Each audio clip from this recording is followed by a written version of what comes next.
ये दुनिया के नंबर 1 हरामी है ये मेजर गौरव आर्या साहब। ये जो बातें करते हैं ना, मेरे दिल की बात है। मेजर गौरव आर्या साहब बोलते हैं ये खुद नहीं लड़ते, गरीब के बच्चों को लड़ाते हैं। तो भाई आप मदरसों में जब मदरसों में पढ़ते कौन? मैं कब से आप लोगों को बोल रहा हूं कि हीरा मंडी में पैदा होने वाले बच्चे, जिन पूरी दुनिया आप घूम जाएं, कोई भी ऐसा देश नहीं मिलेगा जिसमें इतनी डेमोक्रेसी होती है। लोग कहते हैं कि यूरोप में ज्यादा है, अमेरिका में, कनाडा में। भाई यहाँ पे तो हेलो दोस्तों, वेलकम एक नई वीडियो में। अमृतपाल सिंह को लेकर दोस्तों पिछले बहुत टाइम से यूट्यूब के अंदर बहुत ज्यादा वीडियोस आ रही है। तो कोई बोल रहा है कि अमृतपाल सिंह किसका टट्टू है, ये किसका टट्टू है, वो पला का टट्टू है। तो यहां पर मेजर गौरव आर्या सर बता रहे हैं कि अमृतपाल सिंह जो है वो आईएसआई का टट्टू है। लेकिन मैं तो कहता हूं कि आईएसआई तो खुद टट्टू है भाई।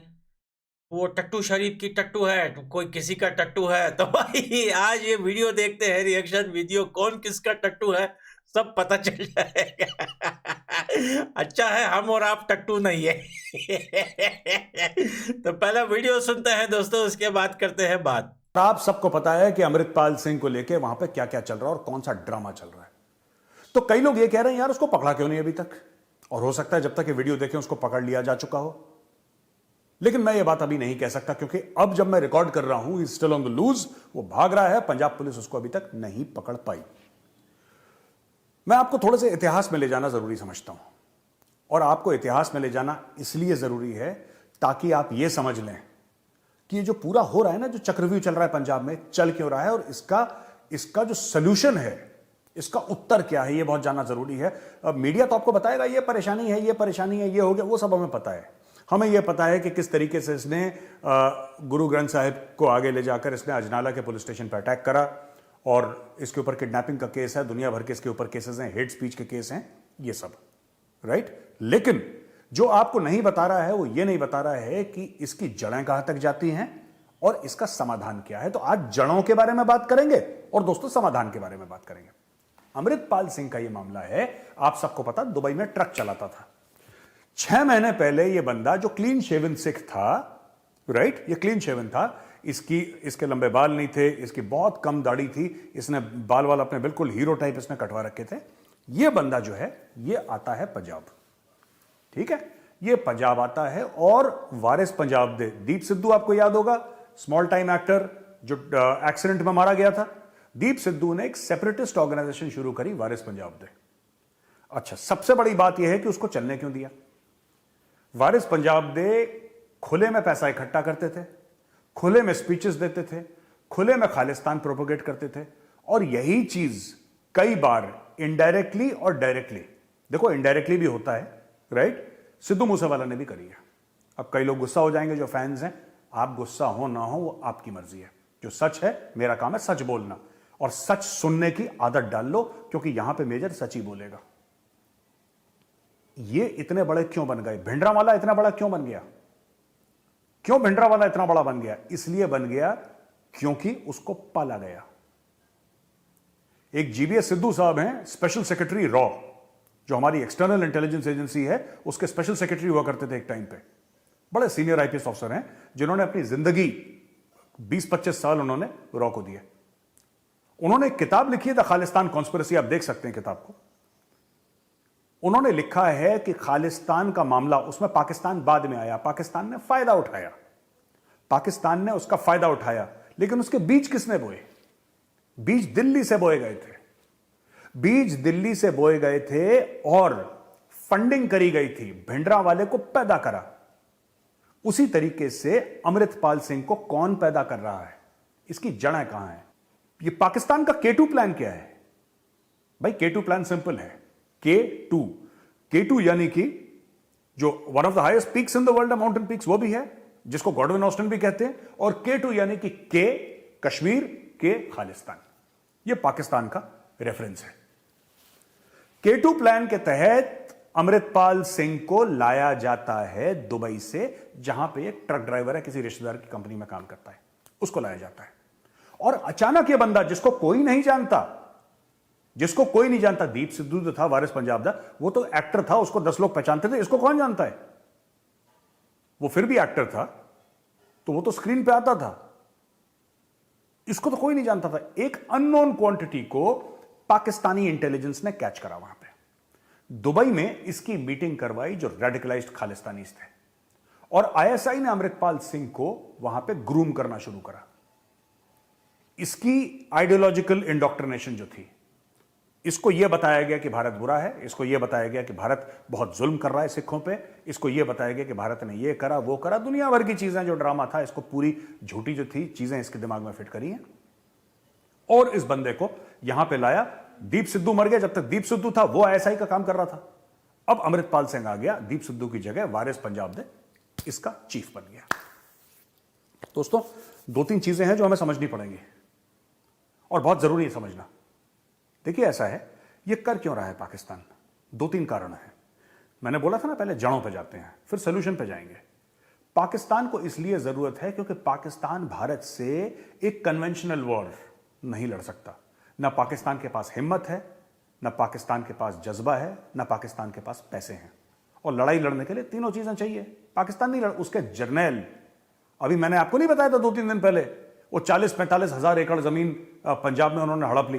पाकिस्तानी आर्मी ने बोला कि हम खेतीबाड़ी करेंगे। ये तो उनकी फौज के हाल है यार। आपको लगता है फौज लड़ने वाली है? जनरल बाजवा, 1200 करोड़ की संपत्ति, ये फौज लड़ने वाली है? General Asim Salim Bajwa, lieutenant general, 150 या 125 कुछ पापा जॉन के पिज्जा, ये फौज लड़ने वाली है? जनरल बाजवा, जो कि आर्मी चीफ, जिसके बारे में मैंने बोला 1200 करोड़ की संपत्ति है, वो जब से रिटायर हुआ है पाकिस्तान में है ही नहीं।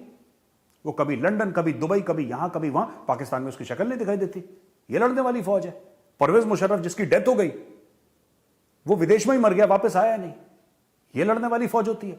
General Ashfaq Parvez Kayani, former chief of army staff of Pakistan army, Australia में बैठा है अभी। ऑस्ट्रेलिया में बैठा है, एक उसने टापू खरीद लिया, एक जजीरा खरीद लिया, एक आइलैंड खरीद लिया उसने, ये अय्याशी की जिंदगी जी रहे, ये लड़ने वाली फौज है? आप बताइए। General Raheel Sharif, chief of army staff, farmer, जो सऊदी अरेबिया में नौकरी कर रहा है, अपने मुल्क पे वो कदम रखना ठीक नहीं समझता, ये लड़ने वाली फौज है?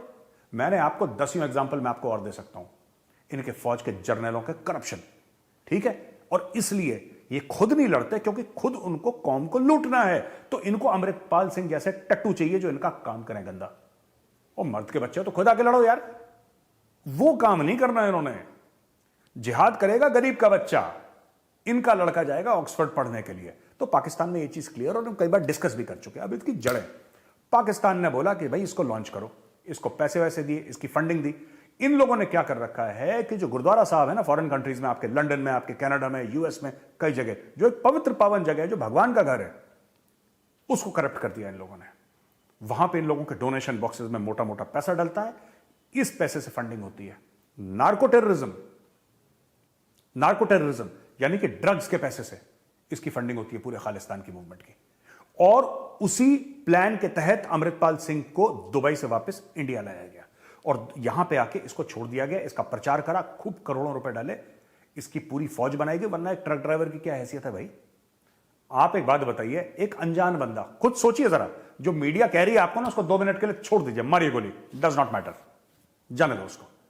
एक ट्रक ड्राइवर, ठीक है, एक ट्रक ड्राइवर दुबई से आता है जिसको कोई नहीं जानता, और अचानक हर एक मीडिया वाला उसके मुंह के अंदर माइक डालने को तैयार है कि अमृतपाल सिंह जी आप, एक तो मीडिया भी ऐसी है ना, मीडिया भी ऐसी है कि फालतू की बकवास जरूर उनको करनी है अपने न्यूज बाइट्स के लिए। हां बताइए अमृतपाल सिंह जी, आप क्या समझते हैं? हम तो भारत के संविधान को मानते नहीं। अमृतपाल सिंह मारा जूते इसको खींच खींच के, भारत के संविधान को नहीं मानता। और भारत का संविधान के लिए ना फिर कुछ और करना पड़ेगा इसको, तब ये मानेगा भारत का संविधान। ये जो अमृतपाल सिंह है ना, ये सांप है, ये अपने आप को सरदार कहता है, सरदार जैसी हरकतें नहीं है इसकी। मैं तो फौज में था, मैं देख चुका हूं। मैंने कभी ऐसा सिख नहीं देखा जो भागा हो जब परेशानी सामने आई है, खतरा सामने आया है। मैंने आज तक नहीं देखा, ना मैंने इतिहास में पढ़ा। फौज में आप कितने परमवीर चक्र हैं, कितने अशोक चक्र हैं, कितने महावीर चक्र हैं, कितने शौर्य चक्र हैं, अगर मैं सरदारों की लिस्ट बताऊं, वो लिस्ट खत्म होने का नाम नहीं लेती। हमने तो नहीं देखा, हमने आज तक नहीं देखा, मैंने आज तक नहीं देखा। मैं आपको ये बोल ही नहीं सकता कि वो सिख है जिसके सामने परेशानी आई वो भाग गया। ये पहला आदमी, ये खोटा सिक्का है, ये सरदार है ही नहीं, एक तो ये खोटा सिक्का है। और आप ऐसा कैसे कह सकते हैं कि सामने से पुलिस है?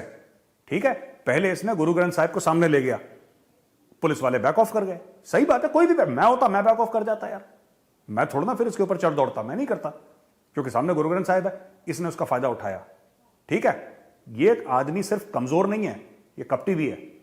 ये चोर उचक्का भी है, राइट? इसके अलावा इसने क्या करा देखो, अब जब पुलिस आई ये भाग गया, ठीक है? तो ये आईएसआई का एक मोहरा है जो पंजाब में दोबारा जहर फैला रहा है। मैं एक और आपको बता देता हूं सिमिलरिटी पंजाब और कश्मीर के बारे में। दोनों जगह में इंडिया की मैक्सिमम ड्रग प्रॉब्लम्स हैं। आपने तो उड़ता पंजाब पिक्चर देख ली, इसलिए आपको पता लग गया कि पंजाब में ड्रग प्रॉब्लम है। उसके पहले लोगों को पता ही नहीं था, जो बाहर वाले थे, जो साउथ इंडिया के थे या नॉर्थ इंडिया के थे, ईस्ट और वेस्ट के थे, सेंट्रल कहीं के भी थे, उनको यही नहीं पता था कि पंजाब में ड्रग प्रॉब्लम है। सुनी थी ऐसी उड़ती उड़ती बातें, वो तो पिक्चर आ गई उड़ता पंजाब, तो सब लोगों को पता लग गया कि यार ऐसा कुछ है। उड़ता कश्मीर भी है भाई साहब, उड़ता कश्मीर भी है। कश्मीर वैली में इतनी भयंकर ड्रग प्रॉब्लम है कि लोग उसके बारे में बात करना, मैं तो जाता रहता हूं इसलिए मुझे पता है सच्चाई जमीन पे क्या है। पाकिस्तान ने कश्मीरियों को और यहां पे पंजाबियों को बर्बाद कर दिया, उनको ड्रग्स दे देके। And all this is narco terrorism. ये सरहद पार से आते हैं ड्रग्स, ये कभी ड्रोन में डालते हैं ड्रग, कभी ऐसे कभी वैसे, कभी सुरंग बना के, किसी तरीके से। आप 100% तो नहीं रोक सकते, वो 100 बार भेजेगा, आप 90 बार रोक लो कि 10 बार फिर आ जाएगा अंदर। That is what they are depending on. और एक बार आपने इकोसिस्टम क्रिएट कर लिया, एक बार आपने पूरे ड्रग एडिक्ट्स की, आपने एक पूरी एक जनसंख्या जो है उसका एक पोर्शन आपने ड्रग एडिक्ट बना दिया, तो फिर वो ड्रग एडिक्ट तो अपना रास्ता देख लेगा, कहीं से भी वो खरीदेगा।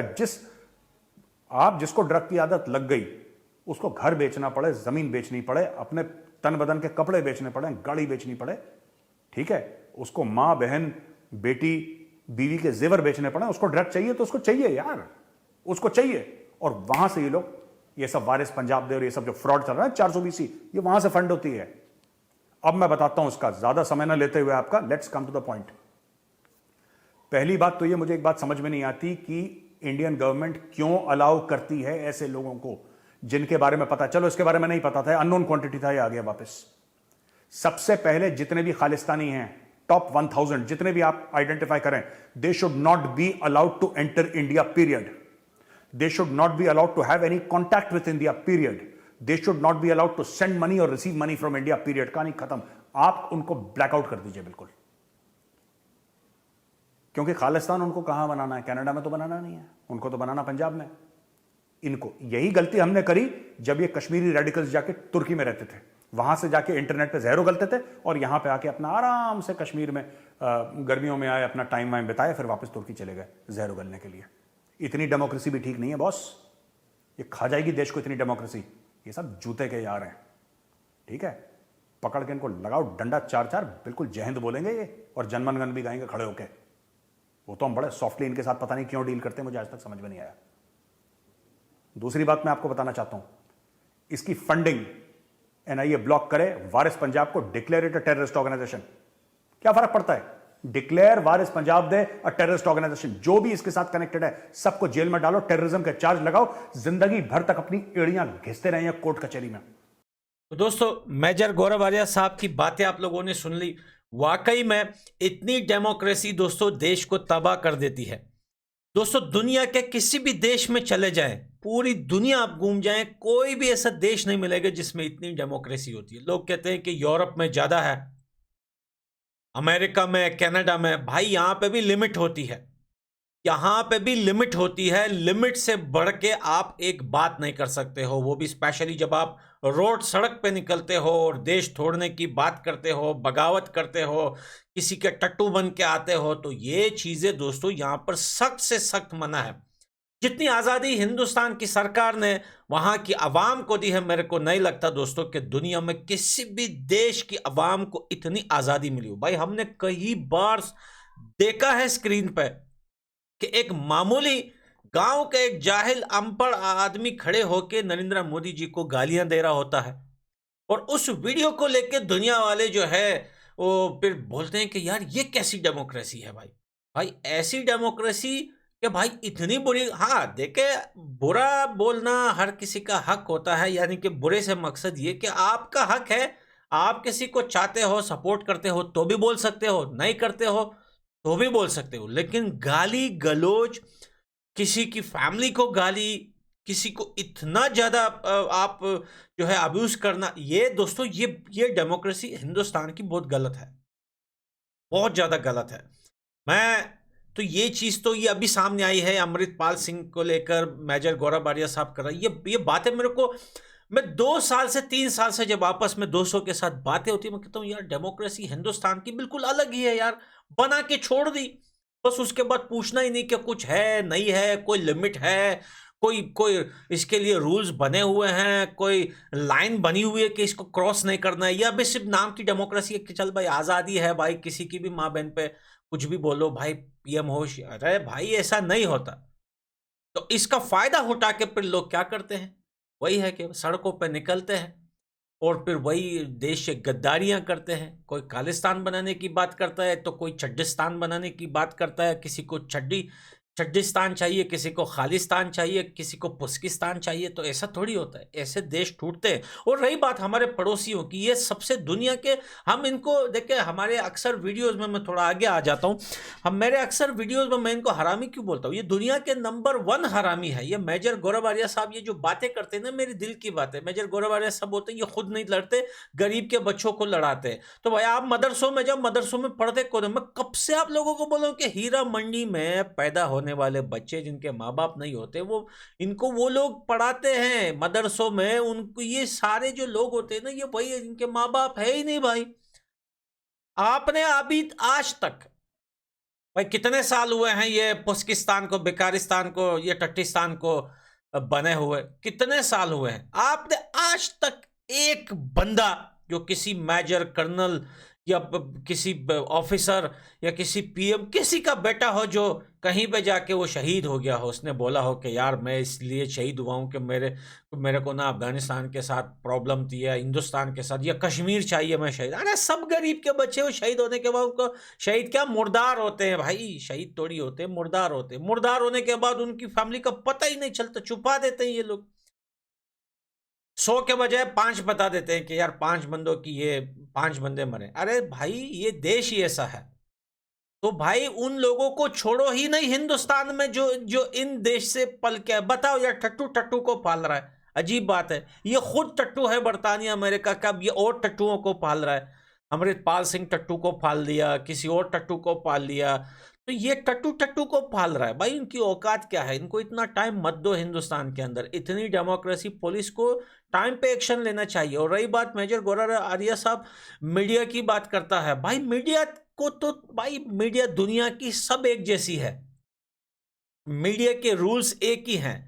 मीडिया जब लोग पढ़ते हैं ना तो उनकी क्लास एक ही है, जवान कोई भी हो। आपने देखा होगा BBC English, BBC Urdu, BBC Pashto, BBC Hindi, BBC Farsi, BBC Bangali, BBC कुछ भी, भाई वो सब जो है वो एक ही कंपनी है, जुबान अलग अलग है। तो मीडिया सेम है भाई, उसको फैलानी है आग, उसको आग लगानी है। चिल्ला लेते हैं सुबह से रात तक, चिल्लाते रहते हैं, गला फाड़ देते हैं, बस लोगों को ज्ञान बटाते हैं कि हाँ यार आओ इधर कुछ मसला हुआ है। वो तो किसी को भी वो दे देते हैं भाई, सेलिब्रेशन बना देते हैं कि आ जाओ भाई। अब ये टट्टू एक मामूली ड्राइवर वो टट्टू बन के फिर आता है, फिर लोगों को भड़काता है। ऐसे लोगों के ऊपर एक्शन लगना चाहिए। मेजर गौरव आर्या साहब ने जो बातें की है, मैं बिल्कुल एग्री हूं इनके साथ कि यही चीज़ों ने हमारा देश बर्बाद किया था। ये पाकिस्तान की सबसे बड़ी पॉलिसी है ये कि वो जिस देश के साथ उसका पंगा होता है ना, उसकी देश में जाके ना वहां पर कौमों को लड़वाता है। ये सबसे बड़ा हरामी पन्ना है इसका। शैतान है ना यार, शैतान है ये देश, और शैतान का काम ही लड़वाना होता है।